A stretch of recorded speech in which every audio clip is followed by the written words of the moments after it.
شروع اللہ کے نام سے جو بڑا مہربان نہایت رحم والا ہے۔ محمد مصطفیٰ صلی اللہ علیہ وآلہ وسلم ترش روح ہوئے اور منہ پھیر بیٹھے کہ ان کے پاس ایک نابینا آیا، اور تم کو کیا خبر شاید وہ پاکیزگی حاصل کرتا یا سوچتا تو سمجھانا اسے فائدہ دیتا۔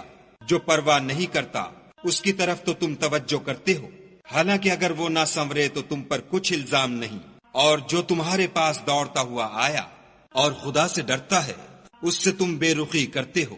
دیکھو یہ قرآن نصیحت ہے، بس جو چاہے اسے یاد رکھے، قابل ادب ورقوں میں لکھا ہوا جو بلند مقام پر رکھے ہوئے اور پاک ہیں، ایسے لکھنے والوں کے ہاتھوں میں جو سردار اور نیکوکار ہیں۔ انسان ہلاک ہو جائے کیسا ناشکرا ہے۔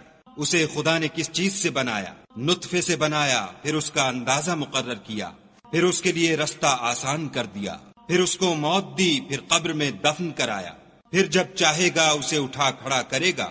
کچھ شک نہیں کہ خدا نے اسے جو حکم دیا اس نے اس پر عمل نہ کیا۔ تو انسان کو چاہیے کہ اپنے کھانے کی طرف نظر کرے۔ بے شک ہم ہی نے پانی برسایا، پھر ہم ہی نے زمین کو چیرا پھاڑا، پھر ہم ہی نے اس میں اناج اگایا، اور انگور اور ترکاری اور زیتون اور کھجوریں اور گھنے گھنے باغ اور میوے اور چارہ، یہ سب کچھ تمہارے اور تمہارے چار پایوں کے لیے بنایا۔ تو جب قیامت کا غل مچے گا اس دن آدمی اپنے بھائی سے دور بھاگے گا، اور اپنی ماں اور اپنے باپ سے، اور اپنی بیوی اور اپنے بیٹے سے۔ ہر شخص اس روز ایک فکر میں ہوگا جو اسے مصروفیت کے لیے بس کرے گا۔